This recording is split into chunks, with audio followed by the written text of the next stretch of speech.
여러분, 여기는 인생극장입니다. 평범하지만 특별한, 그리고 우리가 미처 몰랐던 삶의 이야기를 전해드립니다. 오늘 이야기는 부산의 한 분식집에서 시작됩니다. 부산의 여름밤은 숨이 턱턱 막힐 정도로 무더웠습니다. 골목 모퉁이에 자리한 작은 분식집 은숙의 하루는 아직 끝나지 않았죠.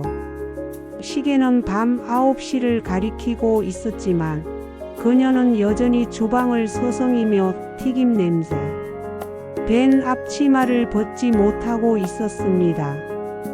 64살 은숙, 평생을 분식집과 함께 살아온 그녀의 어깨 위에는 늘 빚의 무게가 내려앉아 있었습니다. 매달 찾아오는 독촉 고지서, 대출 이자, 그리고 카드가. 아들은 서울로 떠나 연락이 끊긴 지 오래고 남편은 이미 세상을 떠났습니다. 가게만이 그녀를 버티게 하는 유일한 삶의 무대였죠.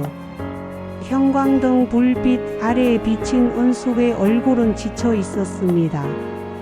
거울 속에 비친 주름진 눈과 축 처진 어깨. 이게 과연 내 인생일까? 은숙은 잠시 한숨을 내쉬었습니다. 평소라면 가게 문을 닫고 집에 돌아갔을 시간이었지만 오늘은 어쩐지 발걸음이 떨어지지 않았습니다. 조용한 가게 안에 설명하기 힘든 묘한 기운이 흐르고 있었거든요. 그녀는 알 수 없는 불길한 예감에 속으로 중얼거렸습니다. 오늘 밤은 뭔가 달라질 것 같다. 문고리에 달린 종이 바람 한 점 없는데 딸깍 소리를 냈습니다. 은숙이 고개를 들었죠. 그 순간 여름밤에 어울리지 않는 검은 코트를 걸친 한 남자가 문턱을 넘었습니다. 40대쯤 되어 보이는 얼굴은 표정의 그림자조차 없었고 더위에도 땀 한 방울 흘리지 않았습니다. 마치 다른 계절에서 잘못 걸어 들어온 사람 같았죠. 영업 끝났습니다. 은숙이 무심히 말했지만 남자는 대답 대신 빈 테이블에 손끝을 올려놓고 먼지를 hul었습니다. 그리고 은숙을 향해 고개를 들더니 이렇게 말했죠. 혹시 분실물 없었나요? 그 짧은 질문 하나가 가게 안 공기를 바꿔버렸습니다. 은숙은 순간 며칠 전 주운 작은 검은 파우치가 떠올랐습니다.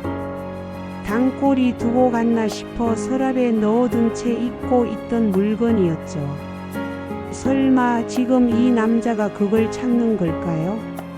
남자의 눈빛은 차갑게 고정돼 있었고 대답을 재촉하는 듯 했습니다. 은숙은 애써 시선을 피하며 반문했습니다. 분실물이요? 그러자 남자는 아주 짧게 그러나 확신에 찬 듯 고개를 끄덕였습니다. 순간 은숙의 등줄기를 타고 식은땀이 흘렀습니다. 이제 이 밤은 단순한 장사 마무리가 아니었습니다. 불길한 이야기가 시작되고 있었던 겁니다. 여러분이라면 은숙의 입장이었다면 어떻게 했을까요? 이 낯선 손님을 믿으시겠습니까? 아니면 의심부터 하시겠습니까? 댓글로 의견 남겨주세요. 가게 안은 적막했습니다. 은숙은 괜히 접시를 정리하며 시간을 끌었죠. 하지만 그 짧은 순간에도 머릿속은 파우치 생각으로 가득했습니다. 며칠 전 서랍에 넣어둔 그 작은 검은 파우치. 열쇠 구멍만 덩그러니 달려있던 주인이 누군지도 모르는 물건. 그런데 이 낯선 손님이 그걸 정확히 짚어내듯 말하고 있었습니다. 남자는 여전히 무표정이었습니다. 의자에 앉아 테이블을 두드리며 은근한 압박을 이어갔죠. 은숙은 숨이 막혀오는 걸 느꼈습니다. 결국 조심스럽게 물었습니다. 그게 대체 뭡니까? 남자는 짧게 대답했습니다. 작은 파우치, 검은색, 열쇠는 없을 겁니다. 맞죠? 그 순간 은숙의 손에서 걸레가 툭 떨어졌습니다. 이제는 부정할 수도 그렇다고 고백할 수도 없는 상황이 된 겁니다. 바깥 골목에선 오토바이 소리가 스쳐 지나갔지만 가게 안은 더욱 고요해졌습니다. 정적 속에서 남자가 다시 말했습니다. 분실물은 원래 주인에게 돌아가야 합니다. 목소리는 낮았지만 은숙의 가슴을 세차게 두드렸습니다. 은숙은 알았습니다. 이 밤이 평범하게 끝나지 않을 거라는 걸. 64살 은숙, 평생을 성실하게 살아왔다고 믿었지만 빚은 늘 그림자처럼 그녀를 따라다녔습니다. 매달 밀려드는 대출이자 고지서, 카드사 독촉 문자, 그리고 텅 빈 집. 남편은 일찍 세상을 떠났고 아들은 연락조차 끊긴 지 오래였습니다. 분식집 불빛만이 그녀를 지탱하고 있었죠. 그런데 지금 서랍 속에 묵직하게 놓여있는 검은 파우치. 이 작은 물건이 은숙의 마음을 흔들고 있었습니다. 혹시 이 안에 돈이 있다면? 아니면 채권 같은 게 들어있다면? 잠시라도 숨통이 트이지 않을까? 욕심이 스멀스멀 올라왔습니다. 하지만 동시에 두려움도 따라붙었죠. 만약 범죄와 얽힌 거라면 건드렸다가 내 인생까지 무너질 수도 있잖아. 은숙은 스스로에게 묻기 시작했습니다. 나는 어떤 사람이지? 평범한 분식집 사장 아닌가? 그런데 왜 이 남자의 말 한마디에 이렇게 흔들리고 있지? 마음속에서는 두 목소리가 싸웠습니다. 하나는 가져라, 이건 기회다라고 속삭였고, 또 하나는 건드리면 끝장이다, 경찰에 맡겨라라고 단호히 외쳤습니다. 주방 안에서 그릇을 정리하는 손은 덜덜 떨렸고 그릇끼리 부딪히는 소리가 불안처럼 번졌습니다. 어둠 속의 남자는 조용히 그녀를 지켜보고 있었죠. 은숙은 그 시선조차 무겁게 느껴졌습니다. 그리고 마음속 깊이 이렇게 외쳤습니다. 나는 이제 어떤 선택을 해야 하는 걸까? 가게 안은 숨조차 무겁게 들릴 만큼 고요했습니다. 은숙은 괜히 주방에서 접시를 포개며 소음을 냈지만 그 소리조차 긴장을 더 선명하게 만들 뿐이었죠. 의자에 앉은 남자는 꼼짝도 하지 않았습니다. 다만 손가락 끝으로 테이블을 일정한 박자로 두드리며 은숙의 신경을 점점 곤두세우고 있었습니다. 골목 바깥 매미 소리는 점점 잦아들고 술 취한 사람들의 웃음소리도 사라졌습니다. 그런데 이상하게도 은숙은 창밖 가로등 불빛에 낯선 그림자가 하나 더 얹혀있는 듯한 기분이 들었습니다. 마치 누군가 문 앞에 서 있는 것처럼요. 그 순간 남자가 입을 열었습니다. 밖에 누가 있는 것 같군요. 무표정한 얼굴로 던진 말은 사실일 수도 단순한 압박일 수도 있었습니다. 은숙은 애써 웃으며 이 시간에 누가 있겠어요? 라고 대답했지만 목소리 끝은 떨리고 있었습니다. 잠시 후 낡은 환풍기가 덜컥거리다 멈췄습니다. 가게 안의 공기는 더욱 답답해졌고 불안은 점점 현실이 되어가고 있었습니다. 남자가 낮게 물었습니다. 혹시 무언가 숨기고 계신 건 아니겠죠? 은숙은 손가락을 꼬며 대답을 망설였습니다. 바로 그때 가게 밖에서 툭 하고 무언가 떨어지는 소리가 울렸습니다. 그녀는 본능적으로 주방 칼을 움켜쥐었죠. 긴장은 이제 임계점을 향해 달려가고 있었습니다. 혹시 여기까지 몰입해서 듣고 계신다면 좋아요 한번 눌러주세요. 인생극장은 여러분께 더 많은 사연을 전해드릴 수 있습니다. 밤 10시가 막 지나려는 순간 갑자기 가게 안불빛이 퍽 꺼져버렸습니다. 형광등이 몇 번 깜빡이다가 이내 완전히 암흑. 환풍기도 멈추고 냉장고 소리마저 사라졌습니다. 부산의 무더운 여름밤, 전기까지 끊기자 공기는 숨막히게 무거워졌습니다. 그리고 정적을 깨고 툭툭 발자국 소리가 들려왔습니다. 처음엔 골목에서 시작된 것 같았지만 곧 가게 앞에 다다르는 소리로 바뀌었습니다. 은숙은 본능적으로 주방 칼을 움켜쥐었죠. 차가운 금속이 손바닥을 파고들었지만 떨리는 손끝은 차갑게 식어 있었습니다. 전기 문제인 것 같군요.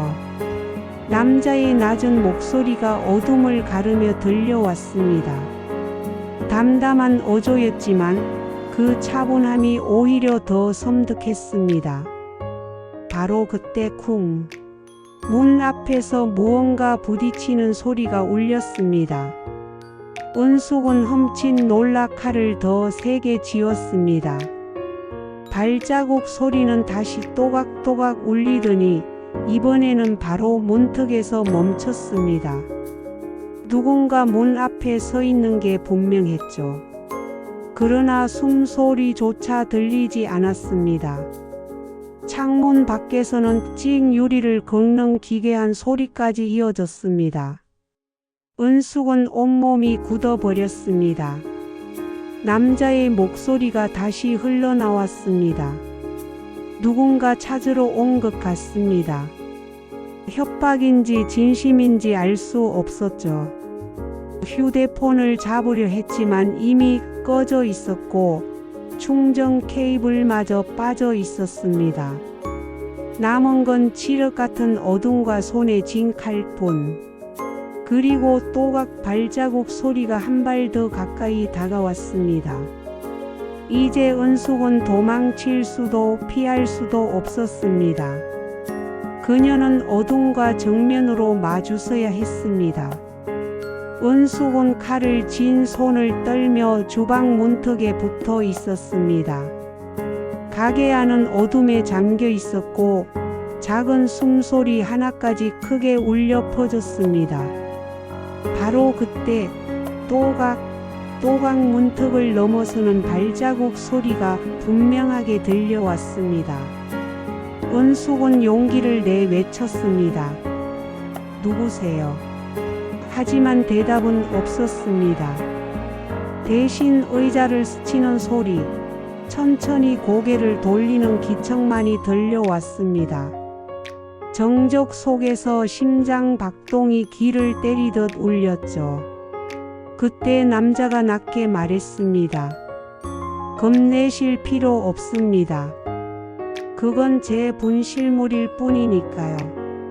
담담한 어조였지만 어둠 속에서 울린 그 목소리는 섬뜩하게 차가웠습니다. 은숙은 심호흡을 내쉬며 칼을 더 세게 쥐었습니다. 내가 여기서 무너지면 안 돼. 이 가게도 내 인생도 다 끝장이야. 속으로 되뇌이며 마음을 다잡았죠. 하지만 불길은 계속 번졌습니다. 바깥에서 또 다른 발자국 소리가 들려온 겁니다. 이번에는 조금 더 무겁고 빠른 리듬. 은숙은 몸이 굳어버렸습니다. 하나였던 그림자가 둘이 된 건가? 아니면 단순한 착각일까? 심장은 점점 더 빨라졌습니다. 그러나 분명한 건 이제 두려움과 정면으로 맞서야 한다는 사실이었습니다. 은숙은 입술을 깨물며 어둠을 향해 속삭였습니다. 이제 내가 선택해야 할 차례야. 그리고 그녀는 떨리는 발걸음을 앞으로 내디뎠습니다. 어둠 속으로 두려움과 맞서기 위해. 은숙은 더 이상 숨길 수 없다는 걸 직감했습니다. 떨리는 손으로 계산대 서랍을 열자 낡은 철제 레일이 끽 하고 소리를 냈습니다. 그 안에는 며칠 전 주워 넣어둔 작은 검은 가죽 파우치가 놓여 있었습니다. 은숙은 그것을 꺼내 들었죠. 손끝으로 전해지는 묘한 냉기에 심장이 덜컥 내려앉았습니다. 남자의 눈빛이 번쩍했습니다. 그는 의자에서 천천히 일어나 파우치에 시선을 고정한 채 다가왔습니다. 맞습니다. 그겁니다. 목소리는 낮지만 분명한 확신과 집착이 묻어 있었습니다. 은숙은 용기를 내 물었습니다. 이 안에 뭐가 들어 있습니까? 남자는 잠시 말을 고르더니 낮게 속삭였습니다. 서류입니다. 어떤 집안을 무너뜨릴 수도 살릴 수도 있는 문서들, 빚 계약 그리고 증거. 그 말을 듣는 순간 은숙의 손이 덜컥 떨렸습니다. 단순한 지갑이나 잃어버린 소지품이 아니었습니다. 사람의 인생을 송두리째 뒤흔드는 힘을 가진 물건. 은숙은 머릿속에 떠오르는 생각을 지우지 못했습니다. 만약 내가 이걸 갖고 있으면 내 빚도 내 인생도 달라질 수 있지 않을까. 하지만 동시에 끔찍한 두려움이 엄습했습니다. 이걸 건드리는 순간 내가 감당할 수 없는 세상에 휘말리는 건 아닐까. 남자가 손을 내밀며 조용히 말했습니다. 그건 제 것이고 제게만 있어야 합니다. 건네주십시오. 그 말 앞에서 은숙은 쉽게 대답하지 못했습니다. 손안에 쥔 파우치가 점점 더 뜨겁게 달아오르는 것 같았습니다. 그것은 단순한 분실물이 아니라 은숙에게 주어진 마지막 시험 같았습니다.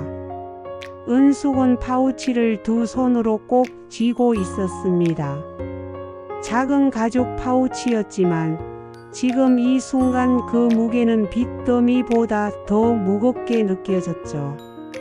남자는 여전히 무표정하게 손을 내밀며 기다리고 있었습니다. 그 표정은 협박도 간청도 아닌 마치 당연히 받아야 할 권리라는 듯 보였습니다. 은숙의 머릿속은 뒤엉켰습니다. 아들의 얼굴이 떠올랐습니다. 대학 등록금을 마련하지 못해 결국 서울로 떠난 아들이 마지막으로 남긴 차가운 말. 엄마는 늘 빚 때문에 사람 같지가 않아. 그 한마디가 가슴을 도려냈습니다. 동시에 카드사 독촉 전화, 밀린 고지서, 은행 창구에서 봤던 차가운 시선들이 떠올랐습니다. 하지만 방금 전 남자가 했던 말이 귓가를 때렸습니다. 그건 어떤 집안을 무너뜨릴 수도 살릴 수도 있는 문서입니다. 만약 이걸 넘기지 않고 자신이 진다면 어쩌면 일생일대의 기회가 될 수도 있겠죠. 하지만 누군가의 삶을 송두리째 망가뜨리는 대가일지도 몰랐습니다. 은숙은 주방칼을 쥔 손을 내려놓았습니다. 그리고 자신에게 물었습니다. 나는 빚 때문에 이미 사람 같지 않다.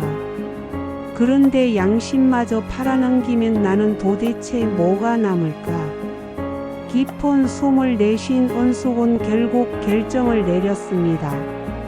떨리는 손으로 파우치를 천천히 들어 올려 남자의 손 위에 내려놓았습니다. 순간 무겁게 짓눌러 오던 것이 풀려나듯 가슴이 후련해졌습니다. 빚은 또 생기겠지. 하지만 오늘 밤 양심은 잃지 않았다. 은숙은 그렇게 마음속으로 중얼거렸습니다. 남자는 말없이 고개를 숙이고 파우치를 품에 안았습니다. 그 눈빛 속에는 잠깐 스쳐 지나가는 안도의 기색이 보였습니다. 그리고는 천천히 가게 문을 열고 골목길로 사라졌습니다. 발자국 소리가 멀어질수록 은숙의 가슴 속도 조금씩 가벼워졌습니다. 잠시 후 꺼졌던 전등이 퍽 하고 켜지며 다시 불빛이 가게 안을 채웠습니다. 낡은 테이블, 기름 냄새 밴 벽, 정리되지 않은 그릇들. 모든 건 여전히 그대로였지만 은숙의 마음은 달라져 있었습니다. 빚은 여전히 남아 있었지만 오늘 밤만큼은 스스로를 배신하지 않았다는 사실이 그녀를 버티게 하고 있었죠. 은숙은 칼을 조용히 내려놓고 흐트러진 의자를 제자리에 두었습니다. 빗자루를 들어 바닥을 쓸며 마음속으로 다짐했습니다. 나는 빚에 눌린 사람이 아니라 선택할 수 있는 사람이야. 창문을 열자 골목 끝에서 바닷바람이 불어왔습니다. 뜨겁던 여름밤 공기 속에 서늘한 기운이 스며들었고 그 순간 은숙은 미소를 지었습니다. 아직 가야 할 길은 멀었지만 오늘처럼 용기를 낸다면 언젠가 이 어두운 터널도 끝날 거라는 확신이 들었습니다. 가게에 불을 끄고 문을 잠그며 은숙은 천천히 집으로 걸어갔습니다. 골목길에 울려 퍼지는 그녀의 발소리는 더 이상 무겁지 않았습니다. 오히려 새로운 시작을 알리는 종소리처럼 또각또각 울려 퍼지고 있었습니다. 오늘 이야기가 마음에 남으셨다면 구독과 좋아요 부탁드립니다. 여기는 인생극장. 앞으로도 사람 냄새 나는 이야기, 그리고 잊지 못할 순간들을 전해드리겠습니다.